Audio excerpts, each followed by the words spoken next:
Les bourgmestres de la commune Barumbu est libre et dénonce un piège lui tendu par un officier de la garde républicaine, lance actualité.cd. Le média en ligne renseigne que Guillaume Ilunga est libre. Contacté par actualité.cd, il explique qu'un officier de la garde républicaine lui a tendu un piège dans lequel il n'est pas tombé. Il réfute les allégations de distribution de machettes aux jeunes pour trouble à l'ordre public. Tout ça parce que je suis du PPRD. Il m'a trouvé en train de sensibiliser les jeunes de ma commune pour les salons de demain samedi. C'est faux ce qui se raconte, conclut-il. Actualité.cd toujours, débat houleux au Conseil des ministres sur les propositions de loi Minaku Sakata. Selon le média, plusieurs ministres rapportent que le Conseil des ministres présidé ce vendredi 26 juin par le chef de l'État Félix Tshisekedi a été très agité. D'après ces médias d'information, le président de la République comme d'autres membres du gouvernement ont été surpris d'apprendre sur le champ que les avis du gouvernement sur les propositions en rapport avec la réforme judiciaire ont été envoyés à l'Assemblée nationale alors qu'ils n'ont jamais été débattus en Conseil des ministres. Ces propositions, qualifiées par plusieurs couches sociopolitiques d'inopportunes, sont à la base de violentes manifestations mercredi dernier des militants de l'UDPS au Palais du Peuple. Dans son communiqué de dénonciation des dites violences, les partis du peuple pour la reconstruction et la démocratie, PPRD, a affirmé que ces trois propositions ont été votées à l'unanimité par la commission des lois au gouvernement. Retour sur un conseil des ministres électriques autour de Célestin Tunda et les lois Minaku Sakata, lance pour sa part Politico.cd. À en croire les confrères, de toute ma carrière de ministre, je n'ai jamais connu ça. C'est donc en ces termes que le Premier ministre Sylvestre Ilonkamba a clôturé les débats en queue de poisson au Conseil des ministres de vendredi 26 juin 2020. Le média précise qu'il venait à peine de prendre le relais sur le chef de l'État, le président Félix Antoine Tshisekedi, qui avait également jeté l'éponge quelques minutes auparavant. En effet, poursuit le journal, dans cette longue réunion traditionnelle dirigée par le président Félix Tshisekedi, un sujet opposait deux ministres du gouvernement. Il s'agissait des lois controversées des députés FCC Minaku et Sakata. Selon le confrère, le vice-premier ministre et ministre en charge de la justice Célestin Tunda Kasende venait de lancer les débats autour de ces lois avant qu'un de ses collègues ne les conteste. Monsieur le Président de la République, les ministres de la Justice se moquent de vous, a entonné le vice-premier ministre et ministre du Budget Jean-Baudouin Maillot, dont les propos sont rapportés à Politico.cd par deux ministres qui ne prenaient pas au Conseil des ministres.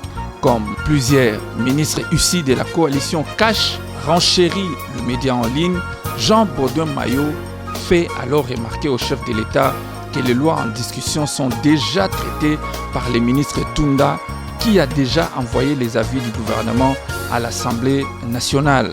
À son tour, le président Félix Tshisekedi, choqué, se retourne vers le ministre de la Justice pour confirmer les faits. Ces derniers, ne l'ayant pas démenti, le chef de l'État a préféré quitter la conférence vidéo, déplorant qu'il y a manque de sincérité.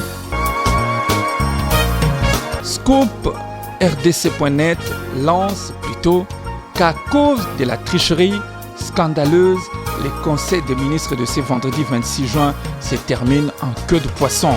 Les communiqués des directeurs de son cabinet et Béran de Kolongolé et les comptes rendus du ministre d'État de médias et communication, Jolino Makelele, ne sont venus qu'habiller, estime le journal, et maquiller cet incident en vue de l'endormissement de l'opinion.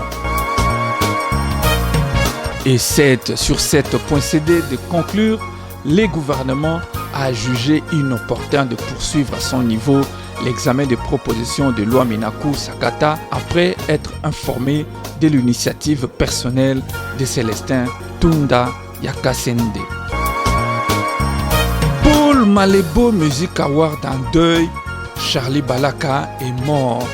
La nouvelle est tombée comme une bombe. Le superviseur général de ce projet fédérateur Paul Malébo Music Award, porté par les acteurs culturels de la République démocratique du Congo et ceux de la République du Congo, Charlie Balaka, est mort ce jeudi 26 juin des suites d'une maladie.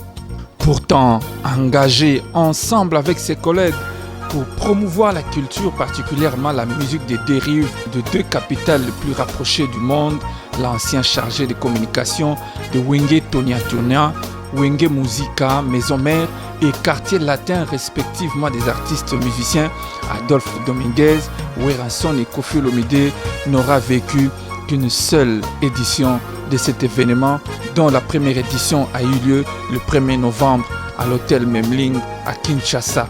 Cette initiative, dont il est l'initiateur, poursuivant plusieurs objectifs, entre autres le renforcement de l'unité de peuple à travers une rencontre annuelle qui réunit une centaine d'acteurs de la musique, encourager les échanges entre les artistes et autres opérateurs culturels dans la dynamique de la revendication du bassin Congo comme berceau de la musique africaine, la promotion et le partage d'expériences entre acteurs de la musique du Paul Malébo et la préservation des acteurs culturels en mettant en place un magazine Paul Malébo Music Award. Et donc, Charlie est parti, Charlie est mort, que Paul Malébo reste donc un hommage mérité qui devra lui être rendu chaque année par les acteurs culturels des deux rives, par leur volonté de voir perdurer cette œuvre. Paix à son âme. Et c'est donc là la fin de cette revue de presse. Merci de l'avoir suivi. À la prochaine.